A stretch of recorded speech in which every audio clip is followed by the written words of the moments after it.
கர்த்தருடைய பரிசுத்த நாமத்திற்கு மகிமை உண்டாகட்டும். நாம் தொடர்ந்து கர்த்தருடைய வார்த்தையை நாம் தியானித்து கொண்டிருக்கிறோம். அப்போஸ்தலனாகிய பவுல் எபேசுவருக்கு 1:17-18 கர்த்தராகிய இயேசு கிறிஸ்து தேவனும் மகிமையின் பிதாவுமானவர் தம்மை அறிந்து கொள்வதற்கான ஞானத்தையும் தெளிவு அளிக்கிற ஆவியை தர வேண்டும். இந்த ஞானம் தெளிவு இது சபைக்கு ரொம்ப அவசியமாக இருக்கிறது. ஏனென்றால் தேவன் யார், எப்படிப்பட்டவர் என்றதான ஒரு தெளிவு நமக்கு வேண்டும்.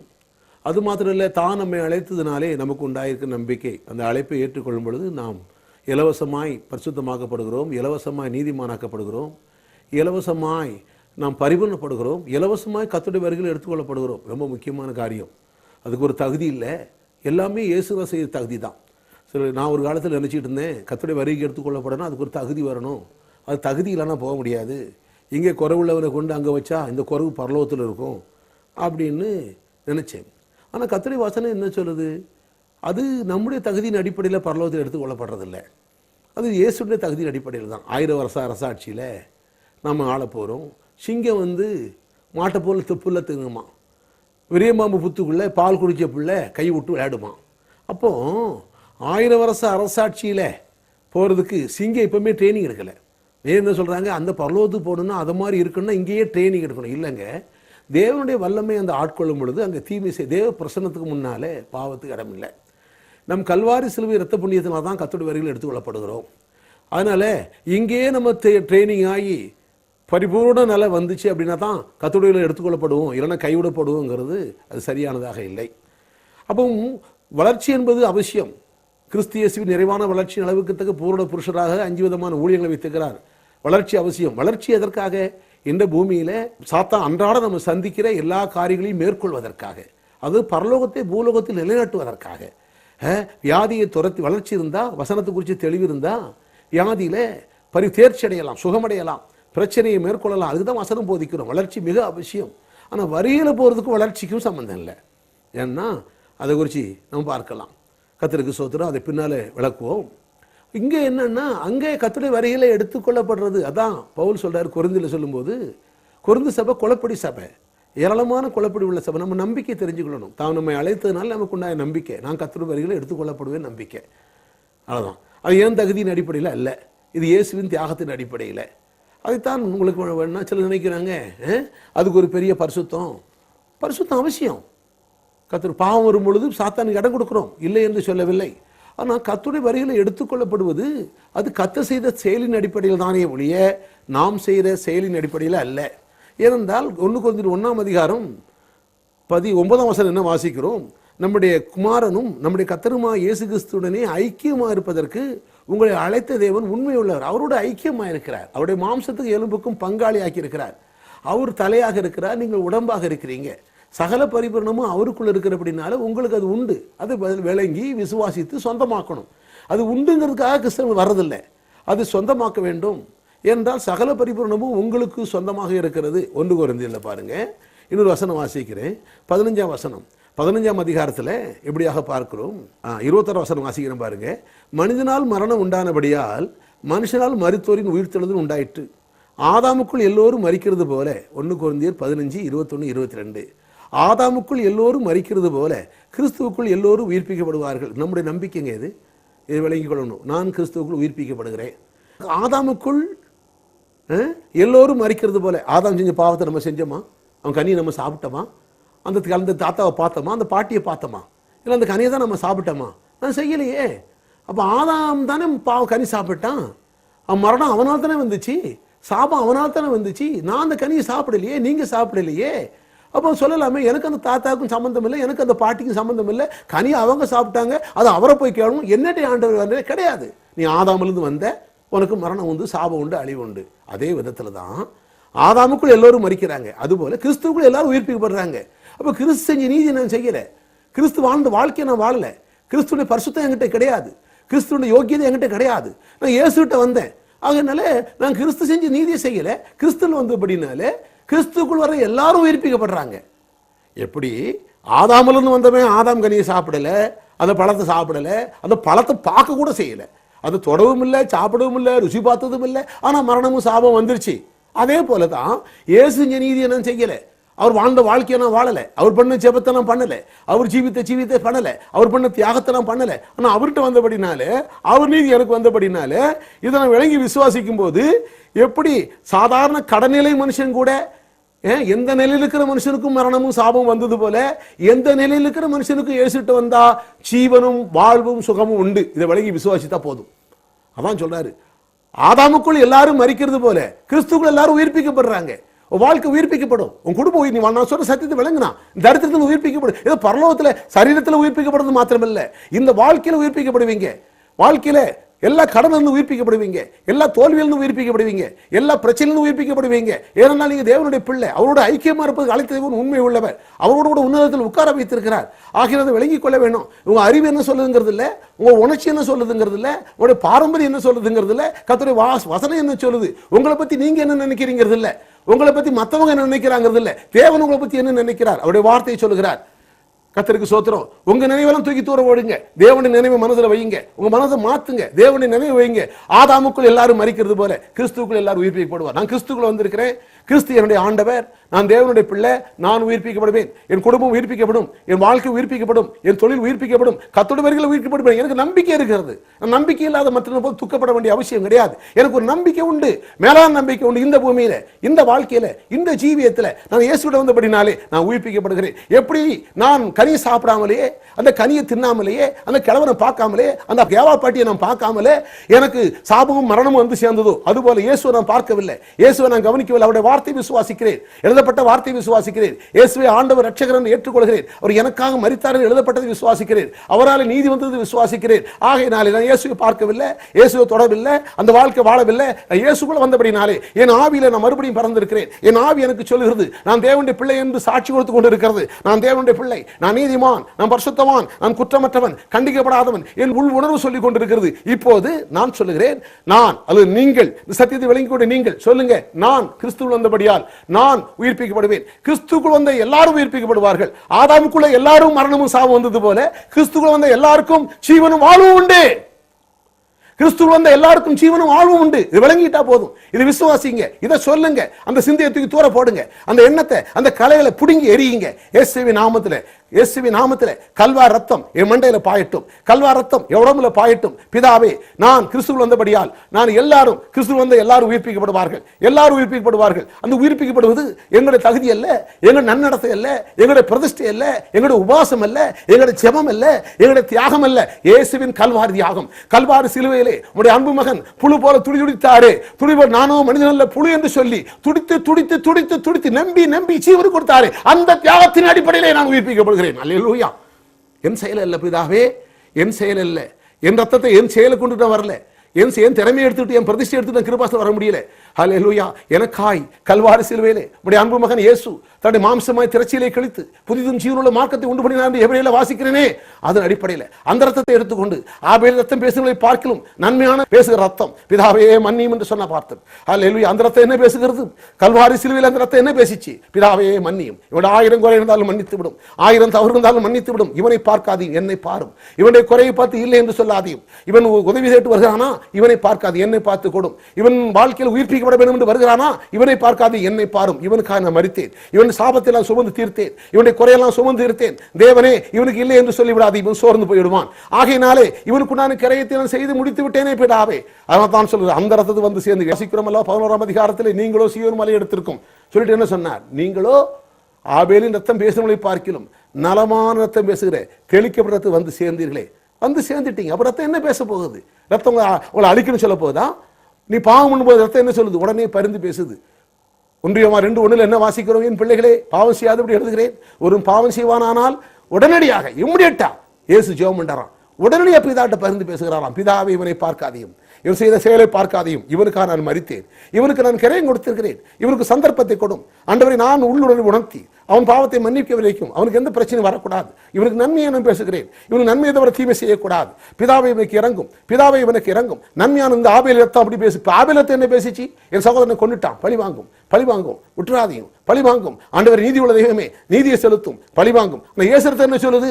ஆண்டவரே, இவன் என்னை கொன்னாலும் பரவாயில்லை, என்னை ஈட்டியால் குத்தினாலும் பரவாயில்லை, என்னை காரி துப்பினாலும் பரவாயில்லை, இவனை மன்னியும், இவனை மன்னியும், இவனை மன்னியும். நான் இவனுக்காக மறித்தேன், இவன் அறியாமல் துப்பி கொண்டிருக்கிறான், என்னை மன்னியும். ஆண்டவரே, இவன் அறியாமல் முள்முடி சுட்டி என்னை அடித்திருக்கிறான், இவனை பார்க்காதையும். ஆண்டவரே, ரத்த சத்தமிட்டு கொண்டிருக்கிறது, பிதாவே என்னை மன்னித்து விடும், இவனை மன்னித்து விடும். என் தலையிலே முடிசூட்டி அடித்தது உண்மைதான், இவனை மன்னித்து விடும், இவனை மன்னித்து விடும். என்னை காரி துப்பினது உண்மைதான், என்னை மன்னித்து விடும், மன்னித்து விடும். இவனை பார்க்காதையும், இவனை அறியாமை பார்க்காதையும். இந்த ரத்தம் பரிந்து பேசுகிறது. ஹல்லேலூயா. எத்தனை பேர் சுவாசிக்கிறீங்க? ஓ தேவனுடைய பிள்ளையே, கர்த்தருக்கு ஸ்தோத்திரம்.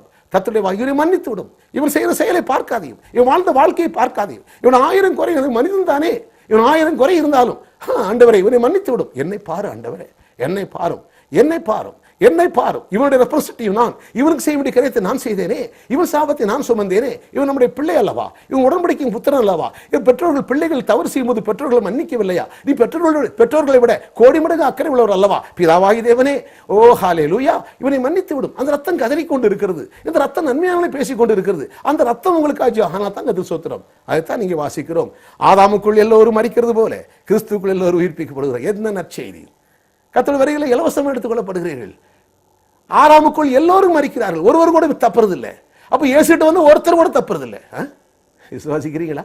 ஆதாம் வம்சத்திலிருந்து ஒருத்தன் கூட எனக்கு மரணம் இல்லை, எனக்கு சாபம் இல்லை அப்படி சொல்ல முடியாது. எல்லாருக்கும் மரணம் உண்டு. அதுபோல இயேசுகிட்ட வந்து ஒருத்தர் கூட என்ன கைவிட்டுடுவாரு, என்ன தள்ளிடுவாரு கிடையாது. எப்ப கைவிடுவார் தெரியுமா? இயேசு வேண்டாம்னு சொல்லி தேவனுடைய குமாரனை காலுங்களில் மிதிச்சுட்டு போனாதான் வேற வழி இல்லை. மற்ற குறை இருந்தா ஆண்டவரே மன்னிக்க போறார். கர்த்தருக்கு ஸ்தோத்திரம். எத்தனை வாட்டி மன்னிப்பார்? எனக்கு எத்தனை வாட்டி மன்னிக்க சொன்னாரு? கர்த்தருக்கு ஸ்தோத்திரம். எனக்கு 7 தடவை மன்னிக்க சொன்னார். அவர் எத்தனை வாட்டி மன்னிப்பாரு? மன்னிப்பு கணக்கே கிடையாது. இதை வந்து நம்ம அட்வான்டேஜ் எடுக்கிறது இல்லை. கர்த்தருக்கு இதுக்காக அப்போ நம்ம பாவம் செய்ய லைசன்ஸ் கொடுக்கணும்னு அர்த்தம் கிடையாது. பஸ்ஸில் பார்த்தீங்கன்னா ஒரு முனையில் இருக்கும் ஃபர்ஸ்ட் எய்டு பாக்ஸ். உடனே டிரைவர் நினைக்கிறது எனக்கு தான் ஃபர்ஸ்ட் எய்டு பாக்ஸ் இருக்குது, அங்கே உள்ள பஞ்சு இருக்குது, உள்ள டிஞ்சர் இருக்குது, அதனால பஸ்ஸை இஷ்டத்துக்கு ஓட்டணும்னு அர்த்தமா? கிடையாது. அது முட்டாள்தனமான விளக்கங்கள். அருமையானவர்களே, அங்கே அந்த அது முதலுதவி பெட்டி இருக்குது, உண்மைதான். அங்கே பஞ்சு இருக்குது, இப்போ டிஞ்சர் இருக்குது, எல்லாம் இருக்குது. அதுக்காக பஸ்ஸில் டிரைவர் கொண்டு இஷ்டத்துக்கு கொண்டு ஓட்டுறது கிடையாது. அதுபோல தான் ஞானம் உள்ளவர்கள், தெளிந்த புத்தி உள்ளவர்கள் பாவம் செய்ய மாட்டதில்லை. சரி, இங்கே சொல்ல வந்த விஷயம் என்ன? நீங்கள் தேவனுடைய பிள்ளைகள், உங்களுக்கு இருக்கிற நம்பிக்கையை பற்றி பேசுகிறேன். எபேசியர் 1:17-18 என்ன வாசிக்கிறோம்? தாம் நம்மை அழைத்தனால் நமக்கு உண்டாகிற நம்பிக்கை. அந்த நம்பிக்கை என்ன நம்பிக்கை தெரியுமா? நீங்கள் கர்த்தருடைய வருகையிலே எடுத்துக்கொள்ளப்படுவீர்கள். நீங்கள் எடுத்துக்கொள்ளப்படுவது உங்களுடைய தகுதி இல்லை. ஏன்னா அநேக முன்னால் நான் தெரியுமா, ஆண்டவரே நான் தகுதி இல்லை, கர்த்தாவே வந்துடாதீங்க, வந்தா நான் தகுதி இல்லை, ஆண்டவரே நான் கைவிடுவேன், நீ கைவிடுவாரா, எடுத்துக்கொள்வாரா, கைவிடுவாரா, எல்லாம் கிடையாது. அருமையானவர்களே, என் ஆண்டவர் இயேசுவின் தியாகத்தின் அடிப்படையிலே நானும் என் குடும்பமும் கர்த்தருடைய வருகையில் எடுத்துக்கொள்ளப்படுவோம்.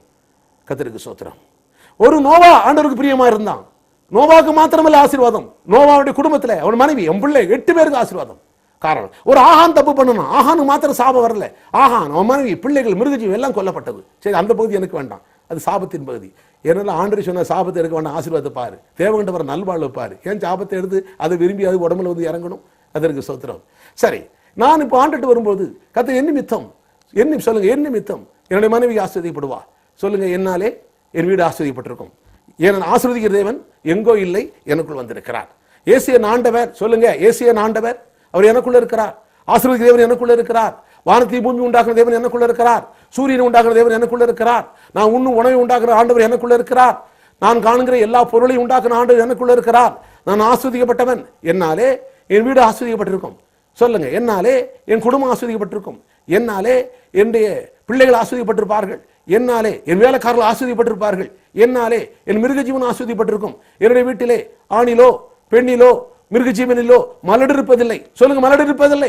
மலடு இருக்கவங்க சொல்லுங்க, மலடு இருப்பதில்லை. அதுதான் சத்தியம். அதிலே நில்லுங்க, அதையே சிந்திங்க, அதையே பேசுங்க. அது நிறைவேற வரைக்கும் அதை சொல்லி துதிச்சு கொண்டே இருங்க. நான் மலடு இல்லை, என் தேசத்துல மலடு இல்லை, ஆணிலும் பெண்ணிலும் மலடு இல்லை. எனக்கு பிள்ளைகள் உண்டு, எனக்கு பிள்ளைகள் உண்டு, பிள்ளை உண்டு. இயேசுவின் நாமத்தில் வசனம் சொல்லுகிறது. வாக்குத்தத்தம் எனக்குரியது, என் தகுதியின் அடிப்படையில் அல்ல. கர்த்தருக்கு ஸ்தோத்திரம். கிறிஸ்துவின் அடிப்படையிலே ஆதாமுக்குள் எல்லோரும் மரிக்கிறார்கள். ஆதாமின் சாபம் எனக்கு இல்லை, நான் மீட்கப்பட்டிருக்கிறேன். கிறிஸ்து என்ற வேறொரு புருஷருக்கு சொந்தமாக இருக்கிறேன். கிறிஸ்துவினாலே மீட்கப்பட்டிருக்கிறேன். நான் தேவனுடைய பிள்ளை. தேவனுக்கு சாபம் கிடையாது, எனக்கு நீ சாபம் கிடையாது. மலடு என்ற சாபம் கிடையாது. சொல்லுங்க, இப்போ மலடு இருக்குது, பரவாயில்ல, நான் சொல்றது சொல்லுங்க இயேசுவின் நாமத்திலே. ஆமென். எனக்கு மலடு இல்லை, என் தேசத்துல மலடு இல்லை, என் மிருகஜீவன்ல மலடு இல்லை, என் தொழில மலடு இல்லை. கர்த்தருக்கு ஸ்தோத்திரம். என் வியாபாரத்தில் மலடு இல்லை, என் வியாபாரம் பெருகும், என் தொழில் பெருகும், என் பிள்ளைகள் பெருகும், என் ஆடு பெருகும், என் மாடு பெருகும், என் குடும்பம் பெருகும், என் பிள்ளை, என் மனைவி பெருகும். எத்தனை விசுவாசிக்கிறீங்க? ஆதாமுக்குள் எல்லோரும் மரிக்கிறது போல கிறிஸ்துவுக்குள் எல்லோரும் உயிர்ப்பிக்கப்படுவார்கள். எத்தனை நற்செய்தி விளங்குகிறதா? கர்த்தருக்கு ஸ்தோத்திரம். கர்த்தருடைய நம்பிக்கைங்க. கிறிஸ்துனால வந்து தாம் நம்மை அவர் தான் உங்களை அழைச்சார். அழைச்சவர் என்ன பண்ணுவார்? நம்பிக்கை. நான் ஏற்கனவே சொன்னேன், ஏசாயா 51:2 சொன்னேன், உங்கள் தகப்பனாகிய ஆபிரகாமே உன்னை பெற்ற சாராளை நோக்கி பாருங்கள். ஏசாயா 51:2 வாசி சொல்லவா, அவன் ஒருவனாக இருக்குமோ அவனை அழைத்தேன், அவனை ஆசீர்வதித்து அவனை பெருகச் செய்தேன். அதுதான் நம்பிக்கை. உன்னை அழைச்சேன். உன்னை பண்டாரம் பிரதேசி ஆக்குறது இல்லை, சன்னியாசி ஆக்குறது இல்லை, இருக்கலாம் பிடிங்கிட்டு வரது இல்லை. இதுக்கு வந்து பாடுபடல அடியும் உதயம் கொடுத்துங்க வரல. கர்த்தருக்கு ஸ்தோத்திரம். உன்னை விட்டு விலகிறதுல கைவிட எதுக்காக? நீ கஷ்டப்படுறது வேடிக்கை பார்க்கறதுக்கா? இது துன்பப்படுறத பார்த்து வேக்க இன்னும் விளங்கிக்கோ, ஒரு புரிஞ்சிக்கோ. கர்த்தருடைய வார்த்தை விளங்கிக்கிட்டா என் தேவன் என்னை கைவிடுதில்லை. அவர் பட்சிக்கிற அக்கினி, வியாதியை பட்சிப்பா. என்ன இல்லை உடன்படிக்கைங்க இருக்கிறான் மகன் பிள்ளைய போய் பட்சிக்க போறாரு. வியாதி வந்தா பட்சிப்பா. என் தலையில் இருக்கிற முடியெல்லாம் எண்ணி இருக்கிறேன். என் தாய் எண்ணல, என் தாப்ப எண்ணல, முடி வெட்டுறவன் எண்ணல, என் முடி வெட்டுற கூட என் தலை எண்ணல. எங்க அப்பா தேவன் எண்ணி இருக்கிறார். என் தாய் எண்ணல, என்ன பெத்த தாய் எண்ணல, என் பரலோக தகப்ப எண்ணி இருக்கிறார். அவர் சொல்றார், அவர் பட்சிக்கிற அக்கினி என்ன கிடையாது. வியாதியை பட்சிப்பார், வறுமையை பட்சிப்பார், தோல்வியை பட்சிப்பார். தரத்துக்கு எத்தனை முறை சொன்னாலும் இல்லைங்க அவர் சிட்சிக்கிற தேவன். எங்க சிட்சிக்கிறாரு? வசனத்தை கொண்டு சிட்சிப்பார், அவ்வளவுதான். விளங்கல. ஏசு யாராச்சும் பட்சித்தாரா? வசனத்தை கொண்டு சிட்சித்தார். வார்த்தை என்ற கோலால் அடிச்சார். பைபிள் சொல்லு வார்த்தை என்ற கோல், அந்த கோலை கொண்டு அடிச்சார். அதான் தாங்க முடியல. சிறு கல்லூரியை பார்த்தானுங்க. அருமையான வார்த்தையை கொண்டு தான் போதிக்கிறார். அது சிற்சியை குறிச்சி பிறகு விளக்கம் வாசனம் சொல்லித்தாரு.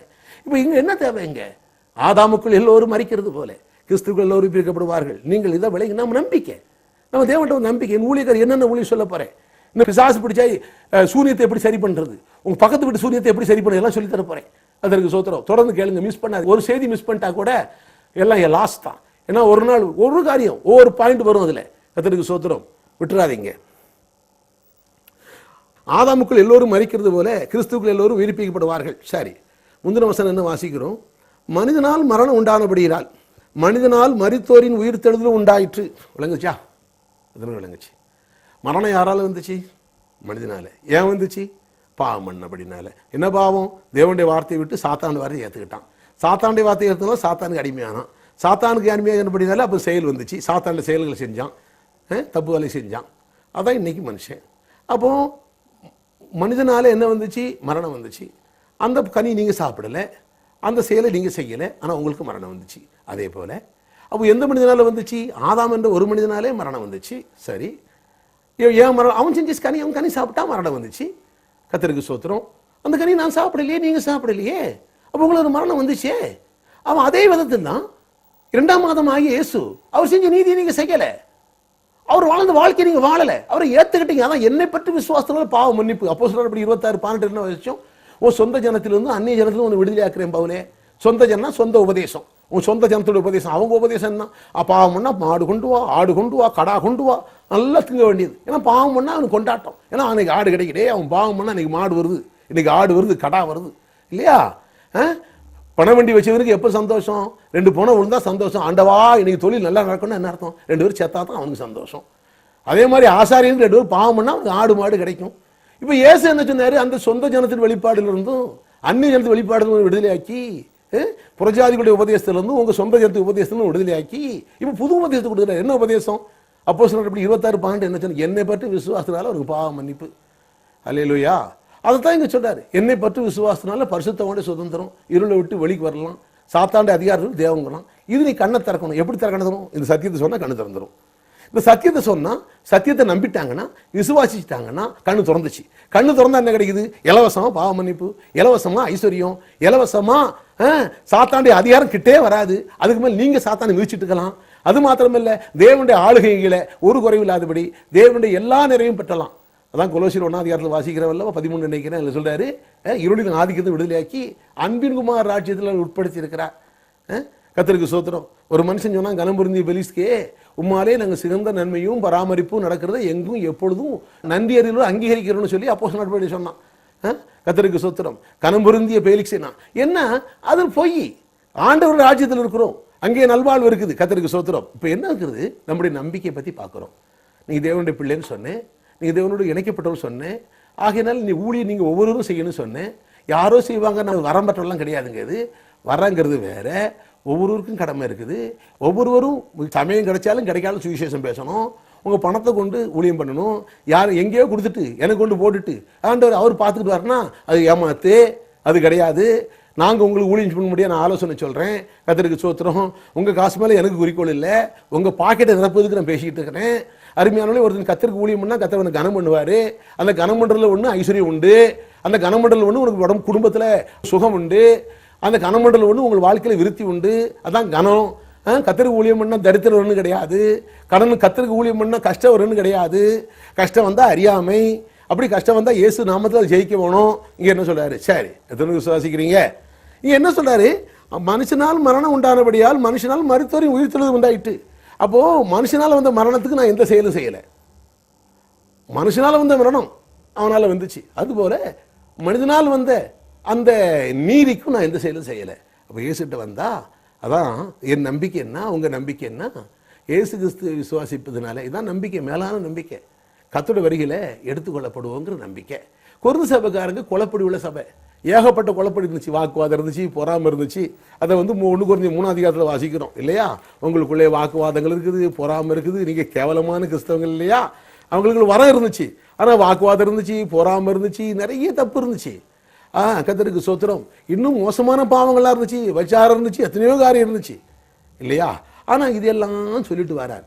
அவங்களுடைய குறைகளை சொல்கிறாரு, எப்படி வாழணும், அந்த குறைகள்னால வரக்கூடிய பிரச்சனைகள், அழிவுகள், பாவத்தினால் வரக்கூடிய அழிவுகள், அதை சரி செய்வதெல்லாம் புத்தி சொல்கிறார். நல்லது. ஆனால் சொல்லிட்டு வந்துட்டு பாருங்க, இந்த 15 அதிகாரத்தில் என்ன வாசிக்கிறோம் பாருங்க. 45 வாசிக்கிறேன். அந்தபடியே முந்தின மனுஷனாகி ஆதான் ஜீவாத்துமானான் என்று எழுதியிருக்கிறது.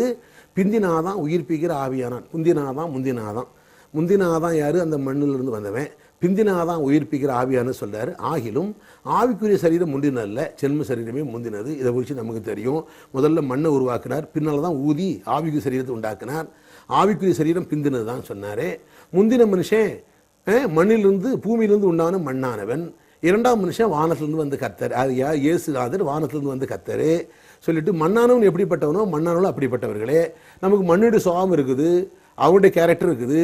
ஏசுட்டு வந்ததுனால வானத்துக்குரியர் எப்படிப்பட்டவரோ வானத்துக்குரியரும் அப்படிப்பட்டவர். விண்ணுக்குரிய சுவாபம் இருக்குது. ஒரு நாள் அன்பு இருக்குது, ஒரு நாளைக்கு மோசமான காரியமும் இருக்குது. ஒரு நாளைக்கு ரொம்ப தெய்வீகம், ரொம்ப ஆவிக்குரியவங்க இருக்கிறீங்க, ஒரு நாள் கொஞ்சம் மாம்சக்குரியவங்க இருக்கிறீங்க. ஒரு நாளைக்கு ரொம்ப அன்பில் அப்படியே உருகிடுறீங்க, ஒரு நாள் சின்ன சின்ன கோபத்துக்கு அடங்காயிடுறீங்க. அதான் இங்கே சொல்கிறாரு. மேலும் மண்ணனோட சாயலை அணிந்திருக்கிறது போல வானோட சாயலையும் அணிந்து கொள்வோம். சகோதரரே, நான் சொல்வது என்னவெனில் மாம்ச ரத்தமும் தேவன் ராட்சியம் சுதந்திரிப்பதில்லை சொல்லிட்டு 51ஆம் வசனம். டைம் ஆயிடுச்சு, கவனிங்க.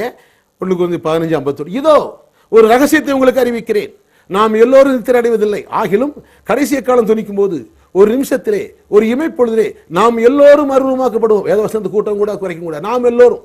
கொரிந்து சபையில் குளப்படிக்காரங்க இருந்தாங்க, வாக்குவாதம் இருந்துச்சு, பொறாமை இருந்துச்சு, எத்தனையோ தப்பு இருந்துச்சு. நாம் எல்லோரும் மறுரூபமாக்கப்படுவோம். எக்காலம் துணிக்கும், அப்பொழுது மருத்துவர் அழிவில்லாதான் இருந்திருப்பார்கள். 52ஆம் வசனம். நாமும் மறுரூபமாக்கப்படுவோம். நாமும், நம்மில் சிலர்னு சொல்லல, நம்மில் பூரணப்பட்டவன் சொல்லல, நம்மில் தேர்ந்தவன் சொல்லல, நம்மில் பெர்ஃபெக்டானவன் சொல்லல. நாம் கர்த்தருடைய வரியில் எடுத்துக்கொள்ளப்படுவோம். நாம் எல்லோரும் ஒரு நிமிஷத்திலே ஒரு இமைப்பொழுது நாம் எல்லோரும். முதல்ல அவருடைய குறையெல்லாம் சொல்லிட்டு வரார், அவருடைய தவறுலாம் சொல்லிட்டு வரார், அவருடைய குழந்தைகள் சொல்லிட்டு வரார். ஆகையினாலே ஆதாமுக்குள் எல்லோரும் மரிக்கிறது போல கிறிஸ்துவ எல்லோரும் உயிர்ப்பிக்கப்படுவார் சொல்றார். நீ கிறிஸ்து வந்து தகுதியினாலே, கிறிஸ்துவிட்ட வந்தபடினாலே, அப்போ கர்த்தருடைய வரியில் எடுத்துக்கொள்ளப்படுவது செப்பரேட். இந்த பூமியில ஆவிக்குரிய ஜீவியத்துக்கு சத்தியத்தை அறிந்து நீ புரிந்து கொண்டால் இந்த பூமியிலே எல்லாத்தையும் ஜெயிக்கலாம். வியாதி இல்லாமல், பிரச்சனை இல்லாமல், தோல்வி இல்லாமல், பரிவர்ணமா இருந்து இன்னும் ஆத்மாவை ஆதாயப்படுத்தலாம். ஆகையினாலே நம் நம்பிக்கை என்ன? கர்த்தருடைய வரியிலே நாம் எல்லோரும் இயேசு ஏற்றுக்கொண்ட ஒரு காரணத்தினாலே, அவர் செய்த தியாகத்தின் அடிப்படையிலே, கல்வார் ரத்தத்தின் அடிப்படையிலே, பிதா பாராட்டின் தயவின் அடிப்படையிலே, பிதா கொடுத்த அந்த ஈவின் அடிப்படையிலே, பரிசுத்த ஆவியான விஷயத்தின் அடிப்படையிலே, ஆண்டவர் பாராட்டு பெரிதான தயவின் அடிப்படையிலே நீங்கள் விசுவாசிக்கிறபடினாலே, அருமையான தேவனுடைய ஜனமே, எக்காலம் துணிக்கும் ஒரு நிமிஷத்திலே ஒரு இமைப்பொழுதிலே நாம் எல்லோரும், நம்மில் சிலரும் சொல்லல, நம்மில் பலரும் சொல்லல, நம்மில் பூர்ணப்பட்டும் சொல்லல, வேதத்தை கூட்ட வேண்டாம், குறைக்கவே வேண்டாம், எழுதப்பட்டது நம்புவோம். ஒரு பாரம்பரியம் என்ன சொல்லுதுங்கிறதுல, உங்க அறிவு என்ன சொல்லுதுங்கிறதுல, அவங்க என்ன சொன்னாங்கிறதுல, அந்த உபதேசம் இந்த உபதேசம் இல்ல. கர்த்தருடைய வார்த்தை என்ன சொல்கிறது? வார்த்தையை ஆராயுங்கள், வார்த்தைக்கு முன்னிடம் கொடுங்கள். தேவனே உடைய வார்த்தையின்படி எனக்கு ஆவது, தேவனே உடைய வார்த்தையின்படி ஆக்கடவது, தேவனே உடைய வார்த்தையின்படி ஆக்கடவது என்னுடைய தகுதி அல்ல. கல்வாரி சிலுவை பார்க்கிறேன் ஆண்டவரே, மேனை பாராட்டின் கிறிஸ்துவை குறித்து மேல பாராட்டோம். என்னுடைய பிரதிஷ்டை குறித்து அல்ல, என் தியாகத்தை குறித்து அல்ல, என் நல்வாழ்வை குறித்து அல்ல. பிதாவே நன்றி. ஜெபம் பண்ணுவோம். பிதாவே நன்றி.